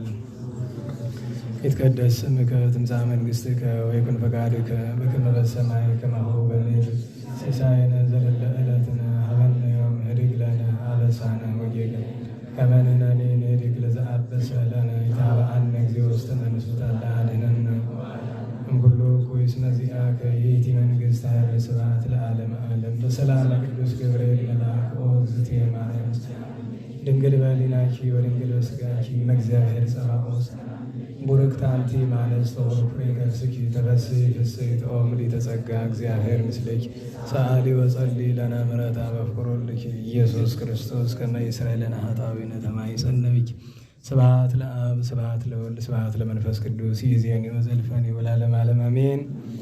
ቸሩ እግዚአብሔር የተመሰገነ ይሁን። እንግዲህ አሁን ቀጥሎ ያው ለበረከት ወደምንቀመሰው ነገር እንሄዳለን። ምናልባት ከውጭ ሰው ካለና ከሌለ አሳውቁን። ከዚህ ያለው ሰው ከመውጣቱ በፊት ማስታወሻ የምሰጣችሁ እንዲያው በተለይ እህቶቻችን ወንድሞቻችን ከጠዋት ጀምሮ ሲሰሩ የዋሉ ለእኛ ሲሉ 21ዱንም ቀን በሙሉ አዳራሹን ሲያጸዱ፣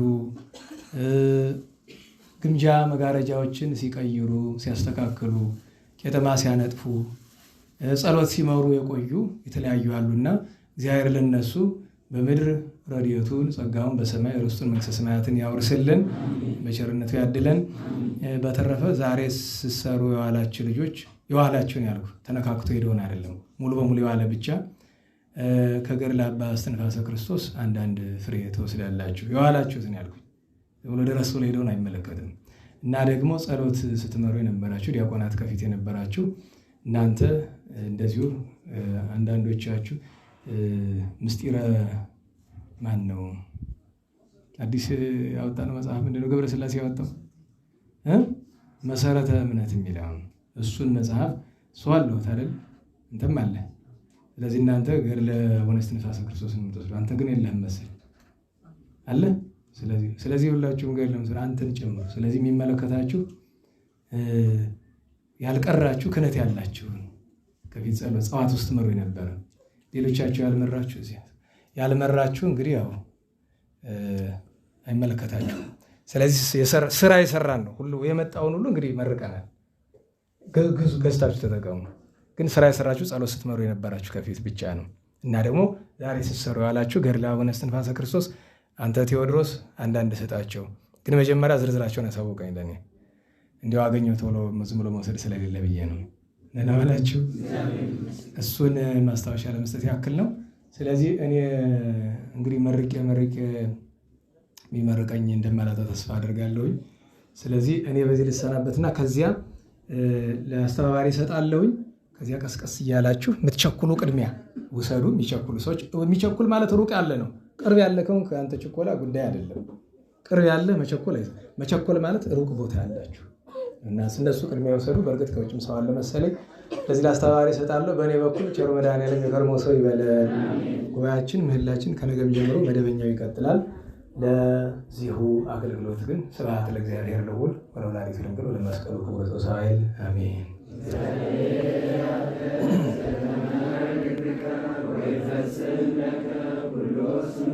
አሜን አሜን።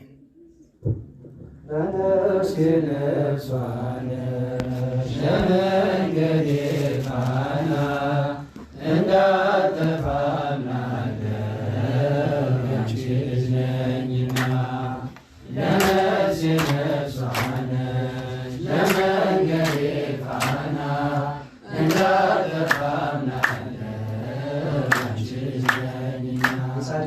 የጻድቃን እናቶች እጅግ ብዙ ናቸው። ከብሉይ ከሐዲስ ስንዘረዝራቸው አንቺ ግን አንዲት ነሽ የለሽም ጭማሪ ትኖሪያለሽ እንጂ ትውልድ ስታስምሪ ለነፍሴ ነፍሷ ነሽ የመንገዴ ፋና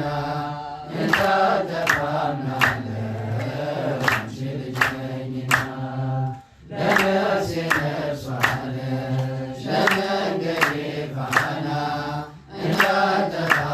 እንታጠፋምናለሁ ያንቺን ስም ተማጽኖ ያንቺን ስም ቀድሶ ያንቺን ስም ተማጽኖ ያንቺን ስም ቀድሶ አንቺን አመስግኖ አንቺን አወድሶ የተጠቀመ እንጂ በረከት አግኝቶ አልታየም እስካሁን የተጎዳ ከቶ ለነፍሴ ነፍሷ ነሽ የመንገዴ ፋና እንዳልጠፋምናለሁ አንቺ ልጅ ነኝና ለነፍሴ ነፍሷ ነሽ የመንገዴ ፋና እንዳልጠፋምናለሁ ጎርጎርዮስና ሊቁ ዮሐንስም ጎርጎርዮስና ሊቁ ዮሐንስ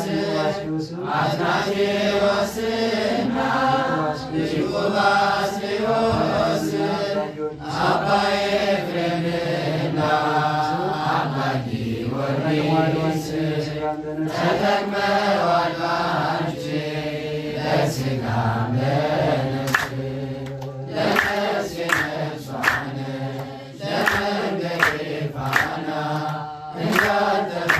እንዳልጠፋምናለሁ አንቺ ልጅ ነኝና ለነፍሴ ነፍሷ ነሽ የመንገዴ ፋና እንዳልጠፋምናለሁ ጠይቅ ስለሚነዳሉ አባትን ጠይቅ ስለሚነጋሉ እንጠይቃቸው ቅዱሳንን ሁሉ ስላንቺ ነገሩን ክብርት አምላካችን ለሰው ዘር በሙሉ አማላጅ ነውሽ ለነፍሴ ነፍሷ ነሽ የመንገዴ ፋና እንዳልጠፋምናለሁ አንቺ ልጅ ነኝና ለነፍሴ ነፍሷ ነሽ የመንገዴ ፋና እንዳልጠፋምናለሁ ገብርኤል ከሰማይ ኤልሳቤጥ ከምድር ገብርኤል ከሰማይ ኤልሳቤጥ ከምድር አንቺ መሰከሩ ስለ ድንግል ክብር ሳሊለነ ብሎ ተማጽኖ ባንቺ የተጠቀመ እንጂ የተጎዳ የለም ለነፍሴ ነፍሷ ነሽ የመንገዴ ፋና እንዳልጠፋምናለሁ አንቺ ልጅ ነኝና ለነፍሴ ነፍሷ ነሽ የመንገዴ ፋና እንዳልጠፋምናለሁ